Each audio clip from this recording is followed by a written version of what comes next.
Good afternoon. Today we are discussing chapter 2, physical features of India, and we have learned about the main physical divisions of our country. Can anyone tell me how many physical divisions we can recognize in our country? Yes, sir, 5 physical divisions.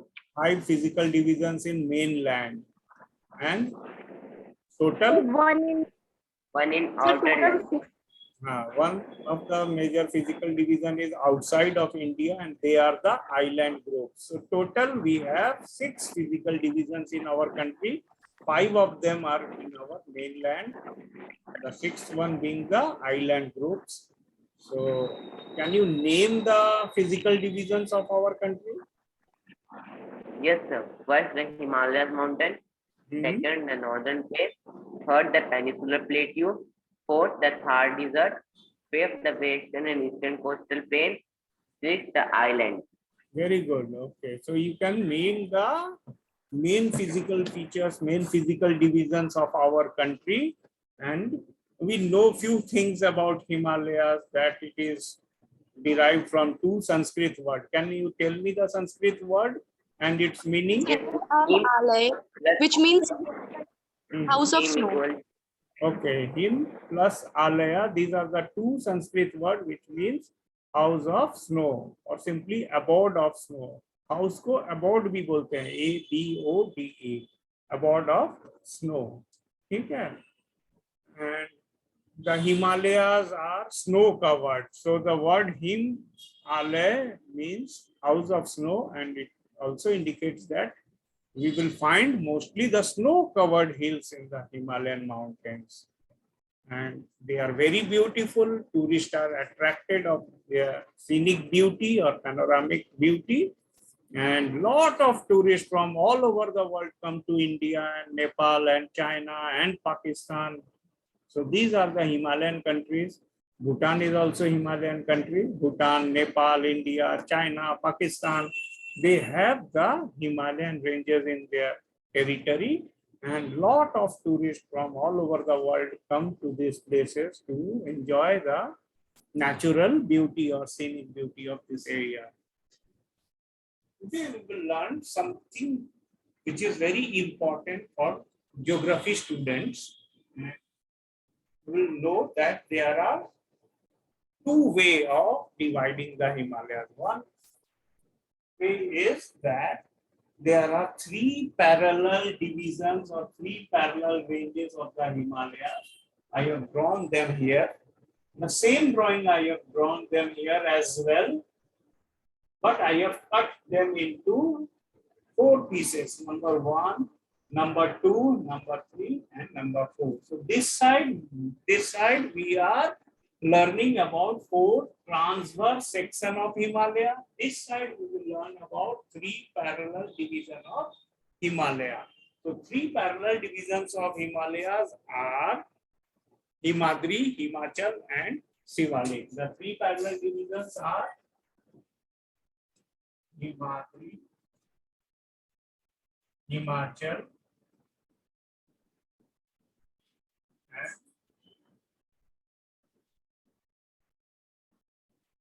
these are the 3 names of the 3 parallel section or parallel divisions of the Himalayas.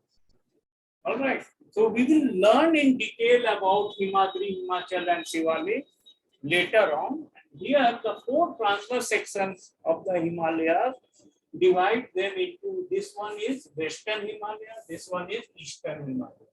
This is Eastern Himalaya.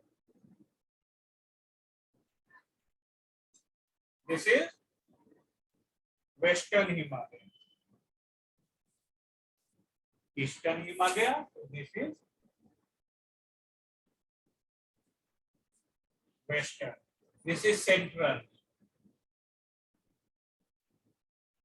This is Central, Eastern, Western, and this one is known as Kumaon Himalaya.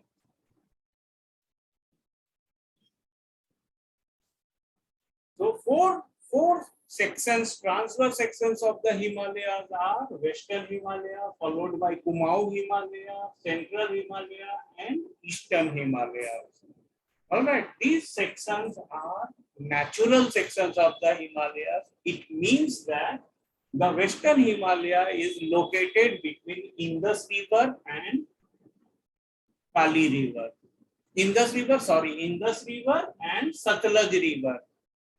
So that is Western Himalaya. Then Kumaon Himalaya is located between Satluj River and Kali River or Kalindi. And then Central Himalaya is located between Kali River and Tista.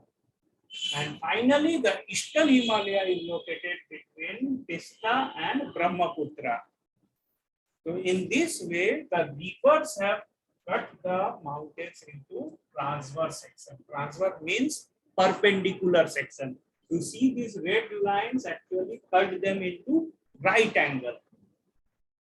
Almost right angle because it is natural. So they cannot be exactly matching the right angle drawn by you in your copy with the help of a set square or with the help of your protractor. That is, we are drawing it in the copy, but in nature, it gives us the idea about a perpendicular section. Alright. So, or you can see it as vertical section of the Himalaya. Here we get the longitudinal section because they are longer. They are longer in length and therefore we call them as the longitudinal section of the Himalayas, and they are Himadri, Himachal and Shivalik. Can anyone tell me what is another name of Himadri? ये हिमाद्री का एक नाम और है, book से कोई पढ़ के जल्दी से. हाँ, very good, very quick response. Himadri is also known as Inner Himalayas. अगर हम यहाँ इंडिया से अगर इधर जा रहे हैं, if we move from India towards the Himalayas, then we will first encounter the Shivalik hill, then the Himachal hill, and then the Himadri. So it is also known as Inner Himalayas. उसका एक नाम और है Greater Himalayas because highest of the mountain peaks are located in the Himadri and it is covered with snow and ice. It is perpetual cover of snow and ice is found here. All throughout the year they are covered by snow. They are famous for very high mountain peak. Their average height is above 6,000 meters and famous for deep valleys, gorges, glaciers.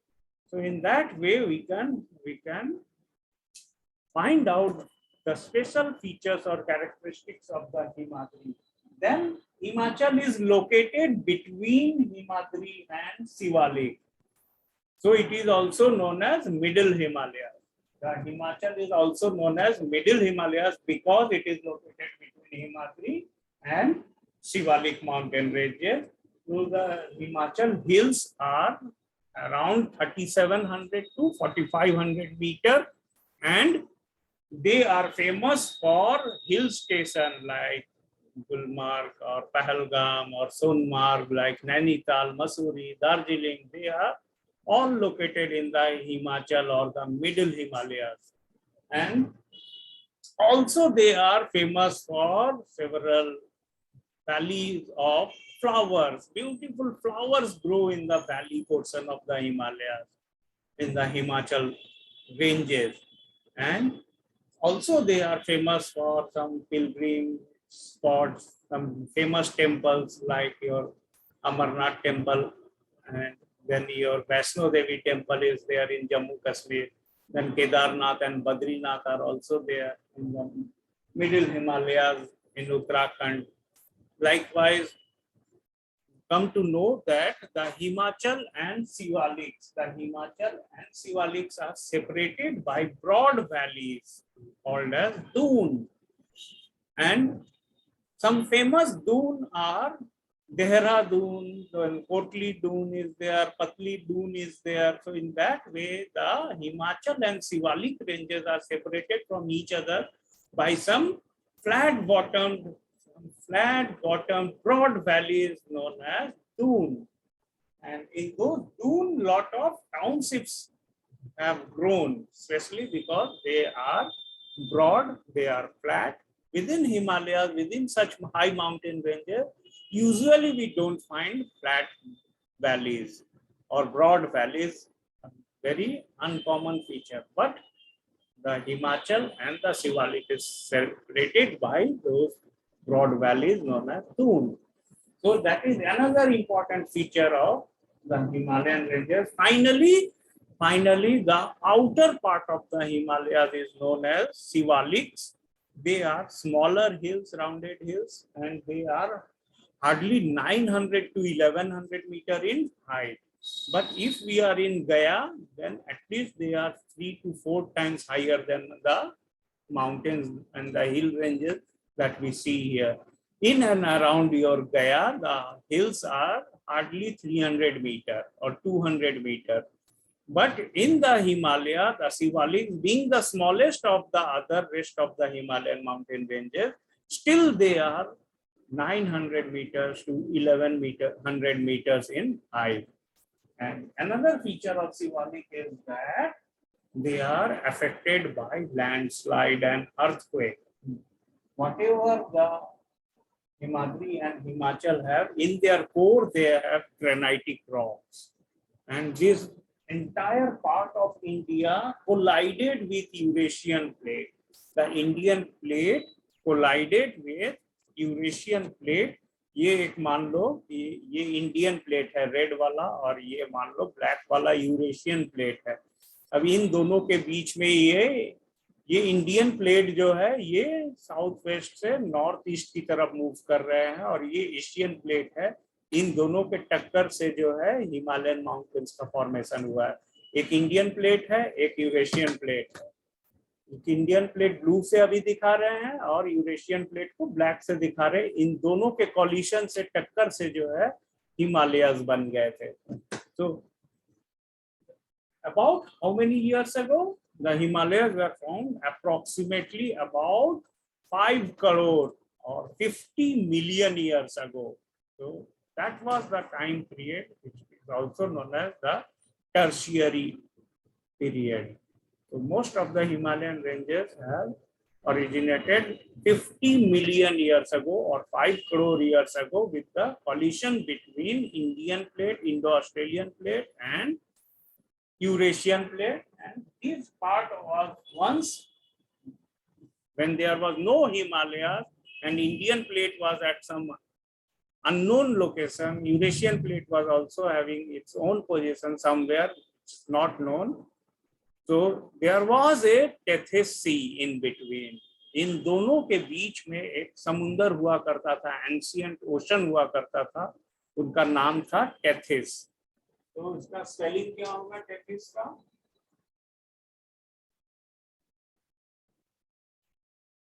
इसको याद कैसे करेंगे?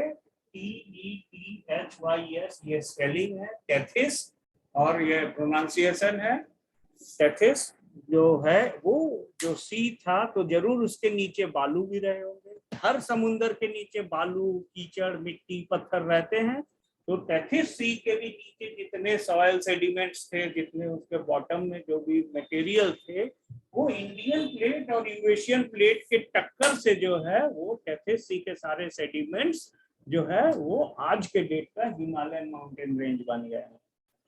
और वो Tethys sea का सारा पानी क्या हुआ?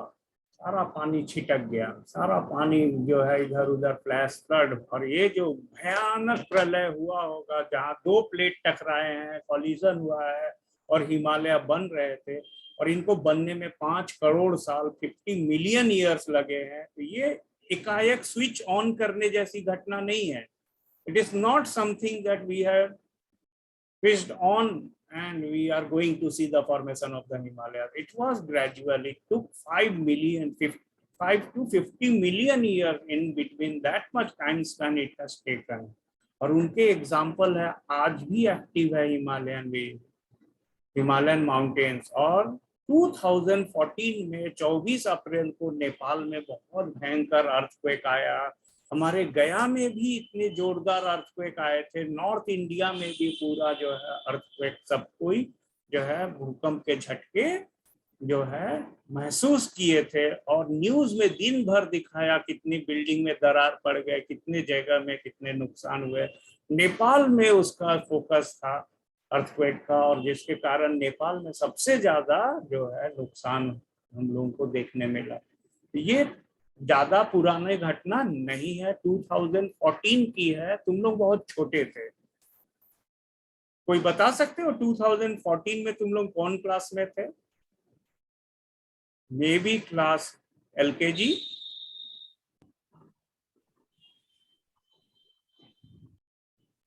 Sir UKG।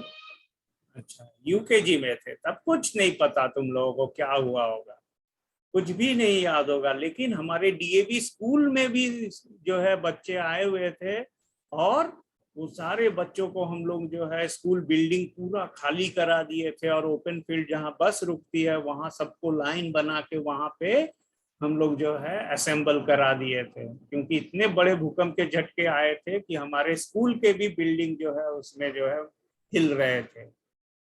और ये घटना 24 अप्रैल 2014 के थे। और इससे प्रूव होता है कि हिमालयाज में अर्थक्वेक, वोल्केनो आ सकते हैं, और हमारा इंडियन प्लेट धीरे धीरे धीरे धीरे हिमालयाज में नीचे नीचे नीचे नीचे अब भी मूव कर रहे, टक्कर मार रहे हैं। और गया में भी हमारे विष्णुपद मंदिर जो है उनकी भी एक लेजेंड है, एक माइथोलॉजिकल स्टोरी है कि माना गया है गया के नीचे धरती के अंदर में एक गयासुर है, और गयासुर राक्षस सोया हुआ है, और शायद वो करवट बदलता है तो भूकंप के झटके आते हैं। और सीता कुंड भी है जहाँ सीता माता का अग्नि परीक्षा हुआ होगा और वो धरती के अंदर समा गई होगी। और किसी को मालूम है राजगीर में गर्म पानी का फव्वारा है?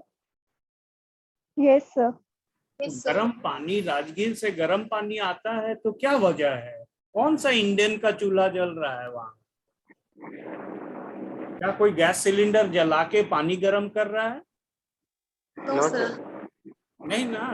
तो राजगीर में नेचुरल गर्म पानी निकल रहा है, तो इसका मतलब वो एक एक्टिव बेल्ट है। अगर धरती वहां गर्म है, पानी वहां से गर्म पानी निकल रहा है, तो अगला कोई अगर मान लो मूवमेंट होता है इंडो ऑस्ट्रेलियन प्लेट का, फिर से टक्कर हो सकता है। तो ये राजगीर गया में भी कुछ हम लोग को हो सकता है देखने मिल जाए, कौन जानता है। कोई बड़ी अगर मान लो अर्थक्वेक आ गई होगी तो ये सब एरिया भी अफेक्टेड हो सकते हैं। और हम जानते हैं हिमाचल प्रदेश में एक ज्वाला देवी मंदिर है, जम्मू कश्मीर में भी ऐसे ही पूगा वैली है, और इस तरह के हम लोग जो है मणिकरण है हिमाचल में जहाँ पे गर्म पानी निकलता है नेचुरली।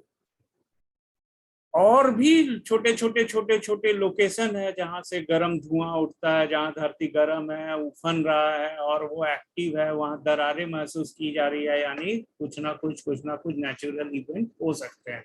तो हमारा हिमालयाज एक यंग फोल्ड माउंटेन है, और ये इंडो ऑस्ट्रेलियन प्लेट के टक्कर से बना है। और यंग इसलिए कहते हैं हिमालयाज को क्योंकि ये जियोलॉजिकल टाइम स्केल में ये बहुत ही नवीनतम माउंटेन है, मतलब बहुत यंग माउंटेन है। और भी अर्थ के बाकी माउंटेन्स हजारों साल पुराने हैं, करोड़ों साल पुराने हैं, जिनमें से हिमालय मात्र 50 मिलियन ईयर्स ओल्ड है। बाकी और भी बहुत सारे हमारे गया के ही पहाड़ी जो है, गया के जो पहाड़ी है ये सब 20 करोड़ ईयर्स ओल्ड है। It is 4 times older than the Himalayan mountains. Alright. और हमारे यहाँ के पत्थर इतने पुराने हो चुके हैं कि इनके मिनरल सिंपल मिनरल में कन्वर्ट होते होते आज सॉइल जैसा हो गया है, पत्थर कमजोर हो गए हैं। तो ये जब हमारे गया के माउंटेन नए थे तो ये काफी ऊंचे थे, और ये 20 करोड़ साल से जो है ये वेदरिंग हो रहा है, इसमें बरसात हो रही है, धूप लग रहा है, इनके मिनरल छूट रहे हैं, टूट रहे हैं और आसपास में जाके जमा हो रहे हैं। तो गया की पहाड़ी कभी जब नया थी तो काफी ऊंची थी, आज वो इरोडेड हो गए। और सेंट्रल इंडिया हमारे जैसे अरावली माउंटेन हुआ राजस्थान का, विंध्या, सातपुरा, मैकल, कैमूर, राजमहल, ये सारे माउंटेन जो है ये हमारे सेंट्रल इंडिया के माउंटेन काफी पुराने हैं। और ये एक एक दौर था हिमालयन माउंटेन का, एक एक फेज था, first phase, second phase, third phase. जब वो अर्थ में टक्कर होते थे तो एक जगह के माउंटेन ऊंचे हुए, वो इरोडेड होते गए अगले 5-10 करोड़ साल में, और लास्ट आज जो हिमालयाज है शायद ये भी ऐसा नहीं रहेगा। हो सकते हैं अगले 10 करोड़ साल में हिमालयाज में भी इरोजन होते होते वो छोटी माउंटेन में कन्वर्ट हो जाए और अर्थ के कोई दूसरे जगह में हिमालय से भी ऊंचे माउंटेन बन जाए, क्योंकि इंडियन प्लेट आज भी टक्कर करने के लिए यूरेशियन प्लेट से नीचे नीचे मूव कर रही है। दोनों प्लेट आपस में मूव कर रहे हैं और इनके मूवमेंट इतना स्लो है कि हम उसको नहीं महसूस कर सकते हैं। They are imperceptible movements. Alright, तो ये हुआ थोड़ी बहुत, इसमें हमने बताया हिमालयन फॉर्मेशन कैसे हुआ है, कौन सा टेथिस सीट था, उनके सेडिमेंट बकल्ड अप होके हिमालय बने हैं, और ये पैरेलल रेंजेस हिमाद्री, हिमाचल और शिवालिक है, इनके प्रॉपर्टीज और फीचर्स थोड़ा बहुत डिस्कस कर लिए हैं। आगे हमें टेक्स्ट बुक देखना, we have to see the textbook to know more about them, and I will give you some exercise for revision. Alright, very simple 1 mark 2 mark question in the school, and you will note down from the textbook or any other encyclopedia from any sources wherever possible. You can consult and you can find out the correct answer. तो हिमालयाज का यहाँ पे हम लोग comparatively parallel division को पढ़े हैं और यहाँ पे transverse section of the Himalayas भी आज डिस्कस किए हैं। किसी को बुक में मिला है ट्रांसवर्स सेक्शन? कंफर्म करो तो बुक में ये western Himalaya, Kumaon Himalaya, central and eastern Himalaya, ये वाला पार्ट बुक में लिखा हुआ मिला कि नहीं?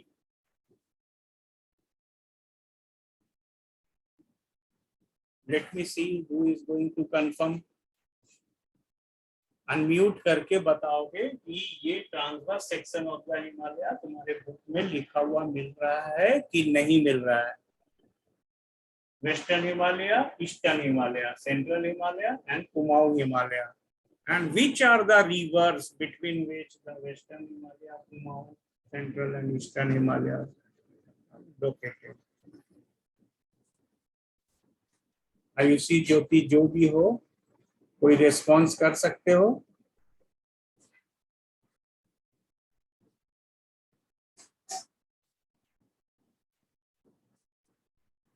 Take your time.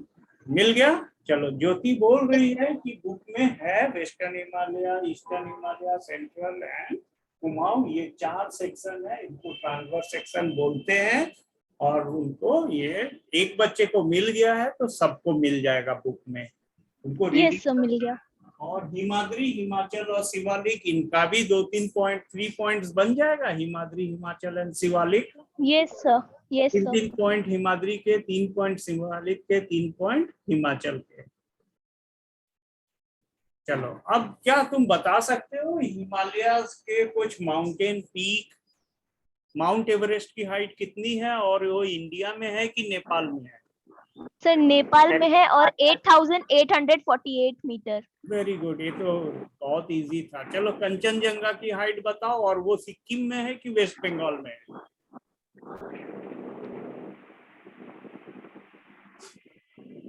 Sir Sikkim में है एंड हाइट इज 8598 किलोमीटर। 8598 और 8595? 8598। 8598 मीटर है। अच्छा, क्या कंचनजंगा से भी ऊंचा कोई माउंटेन है या यही सबसे सेकंड हाईएस्ट है? Second highest. यही सेकंड हाईएस्ट है या 8611 मीटर वाला K2 है? देखो तो, K2 ढूंढो तो, जम्मू कश्मीर में है कि?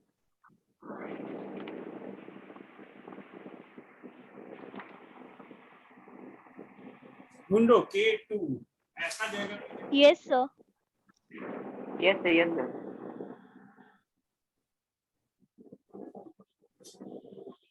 मिल गया K2।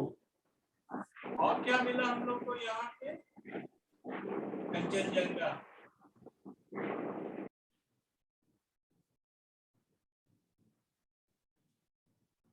कंचनजंगा की हाइट 8598 मीटर। तुम लोग बोल रहे हो माउंट एवरेस्ट जो है, माउंट एवरेस्ट वो नेपाल में है। तो इससे पता चल जाता है हम लोगों के पास कितने ऊंचे ऊंचे माउंटेन है। और भी वर्ल्ड के major, some of the major high mountains of the world are located here in one Himalayan range. ठीक है, तो बुक में कुछ लिस्ट है, you have some list of very high mountains, Nanda Devi is there, Nanga Parbat is there, Makalu is there, Dhaulagiri is there, Lhotse is there, Gasherbrum is there, Masherbrum is there. तो यहाँ list देखना है बुक में और उनके नाम और स्पेलिंग लर्न करने हैं, प्रोनाउंसिएशन प्रैक्टिस करने हैं, ठीक है। Nanda Devi is there, Nanga Parvat is there, Dholgiri is there, Lhotse is there, Masherbrum is there, Gasherbrum is there. So you can note down many more mountain peaks of the Himalayas, and most of them are above 7,000 meters in height. ठीक है, तो अभी हम लोग हिमालयाज के मोर और less जो है मैक्सिमम डिस्क्रिप्शन जो है लर्न कर लिए हैं। इसको हम लोग क्वेश्चन आंसर्स में रिवाइज करेंगे और स्कूल में ऑफलाइन में भी इसको फिर रिवाइज करेंगे। और नॉर्दर्न प्लेन्स के बारे में आज क्लास में कुछ आइडिया दिए थे क्या? कोई नॉर्दर्न प्लेन्स के बारे में तुमको आइडिया आज क्लास में मिला था कि it is a plain flat land, it is made up of deposits. ये डिपोजिशन प्लेन है और यहाँ पे जितने मिट्टी या कंकड़ बालू पत्थर है ये सारे हिमालयन रिवर्स और एक्स्ट्रा हिमालयन रिवर्स भी लाके जमा किए। हिमालयन रिवर्स में यहाँ से सारे रिवर आके नॉर्दर्न प्लेन बनाया है करके रिवर बना।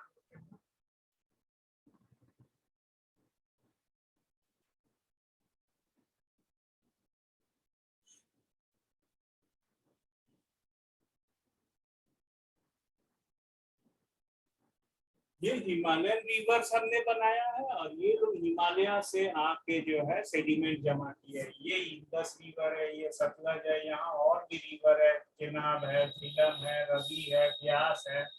यहाँ 5 rivers है, that is why it is known as Punjab. This area is known as Punjab because it is land of 5 rivers, which are Jhelum, Chenab, Ravi, Byas, and Satluj. These are the rivers. And here we have Ganga, Yamuna, Gomti, Ghagra, Gandak, Kosi, like that. Tista. So many Himalayan rivers have come down. I am mentioning only 4 and 5 of them. ठीक है, तो यहाँ पे गंगा, यमुना, गोमती, घाघरा, गंडक, कोसी, ये सब जो है एक एक सीक्वेंस में सारे रिवर है। नॉर्थ रिवर्स है जो नॉर्थ टू साउथ डायरेक्शन में फ्लो कर रहे हैं from the Himalaya, and every year they are bringing down the sediment from the Himalayan mountain range and they are settling it in the northern plains. ये extra peninsular river है, जैसे चंबल हो गया, सिंध हो गया, केन हो गया, सोन हो गया, बेतवा हो गए। तो तुम क्या सोन नदी नाम सुने हो? देहरी ऑन सोन एक स्टेशन है, मुगलसराय से पहले देहरी ऑन सोन है और सोन नदी है, औरंगाबाद और ये सब जगह से होके गुजर के यहाँ आए हैं। तो सोन नदी यहाँ पे हमारे यहाँ पे गंगा में आके ज्वाइन किए हैं। और हमारा फल्गु रिवर भी है जिसको एक नाम से और जानते हैं। कोई बता सकते हो फल्गु रिवर का एक नाम और है? फल्गु को एक नाम से और जानते हैं, उसको निरंजना भी बोलते हैं। फल्गु को हम लोग निरंजना रिवर भी बोलते हैं। तो यहाँ पे बहुत सारे रिवर्स जो है एक्चुअली ये नॉर्दर्न प्लेन्स में सॉइल को कंट्रीब्यूट किए हैं। ठीक है, तो नॉर्दर्न प्लेन्स में सॉइल है और ये डिपोजिशन से बना है और इसमें काफी फर्टिलिटी है, इसमें अच्छे क्वांटिटी में वाटर है और इसको इरिगेशन में काम ला सकते हैं, अपने डोमेस्टिक कंजम्पशन के लिए यूज कर सकते हैं। And therefore the northern plains are very densely populated. और नॉर्दर्न प्लेन्स जो है इतना ज्यादा फ्लैट है, इतना ज्यादा समतल है कि उसमें जो है यहाँ गंगा सागर करके एक जगह है बे ऑफ बंगाल के पास, गंगा सागर से लेके हरियाणा में अंबाला नाम का एक जगह है। तो ये अंबाला से लेके गंगा सागर तक करीब करीब 1500 किलोमीटर की दूरी में मात्र 150 मीटर का हाइट का बदलाव है। अगर हम सुंदरबन में गंगा सागर से अगर मूव करना स्टार्ट करे up to Haryana, up to Ambala, तो हमको जो है उतार चढ़ाव, जमीन का फ्लैटनेस जो है वो ज्यादा दिखेगा और उतार चढ़ाव जो है अनइवननेस बिल्कुल कम नजर आएंगे। ठीक है, तो इतना फ्लैट है कि over a distance of 1500 metre the gradient of slope is only 150 metre. Is it clear? So yes sir. हाँ, तो ये हम लोगों को नॉर्दर्न प्लेन्स के बारे में पता चला। और ये मोस्टली जो हिमालयन रिवर्स है, वो हिमालयन रिवर्स जो है सेडिमेंट्स लेके आए हैं और उससे हम लोगों को जो है नॉर्दर्न प्लेन्स का फॉर्मेशन के बारे में पता चलता है। ठीक है, यहाँ कुणाल हैंड रेस किए हुए हो, यू कैन। सर हाँ सॉरी एक मिनट, हम अनम्यूट किए हैं। देखो कुणाल, तुमको अगर कुछ क्वेश्चन है तो पूछ हेलो सकते हैं। हाँ, सर, अभी साइंस का पीरियड था सर। अभी तुम लोग का बाकी बच्चे बताओगे? सर हम अभी अकेले SST ज्वाइन किए थे सर सर। एसएसटी है। सर एसएसटी है। सर साइंस में, सर अभी साइंस का पीरियड तुरंत खत्म हुआ सर। बाकी बच्चे तो बताएंगे ना। 150 से 150 से 230 तक मेरा रहता है, तुम्हारा 1 से लेके 140 तक रहा होगा। नो नहीं सर। सर, अभी सर अभी अकेले ज्वाइन किए थे सर साइंस वाला पीरियड में। बाकी बच्चे बताओ क्या है टाइम टेबल में, हम गलत सर आज किए? साइंस का क्लास नहीं है, आज एसएसटी का क्लास है। सर अभी साइंस का क्लास किए हैं सर, अभी तुरंत खत्म हुआ।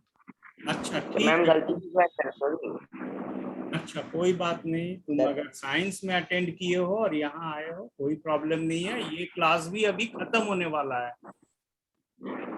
ओके, तो आज हम लोग हिमालयाज के बारे में डिस्कस किए हैं। वीडियो में मेरा रिकॉर्डेड वॉइस में तुमको दोबारा अगर सुनने का मन करेगा सुन सकते हो, ये अवेलेबल रहेगा रिकॉर्डेड, तुम्हारे पास इंफॉर्मेशन रहेंगे। और बुक भी तुमको जो है हेल्प करेगा, बार बार बुक का भी जो है इम्पोर्टेंट जो भी इंफॉर्मेशन है उसको नोट डाउन करोगे और याद करोगे। आज तुम लोगों को फिर थोड़ा 1-2 मिनट का हम रिलैक्सेशन दे रहे हैं, क्लास डिस्कनेक्ट करने वाले हैं। तो नॉर्दर्न प्लेन्स जो है उसको रीडिंग करोगे और उसमें भी 4 to 5 पॉइंट्स बनाओगे, जैसे आज स्कूल में डेजर्ट के बारे में लिखे थे कि नहीं? Yes sir. आज स्कूल में डेजर्ट के बारे में रफली 90% तुम लिख लिए हो। जो थोड़ा बहुत बच रहा है उसको फिर हम लोग क्लास में डिस्कस करेंगे। तो नॉर्दर्न प्लेन्स भी अपने से रीडिंग करते हुए अपने नोट्स बना लेना है, 5 to 6 पॉइंट बना लेने हैं।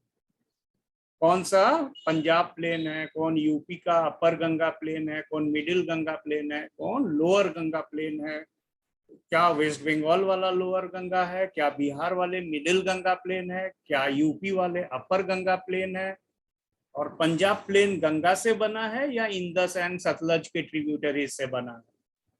ऐसे कुछ क्वेश्चंस रहेंगे, उसको मैप देखते हुए अपना आंसर को तैयार रखोगे। ठीक है, अभी बाय बाय बोल देते हैं सभी को, क्लास हम डिस्कनेक्ट करेंगे।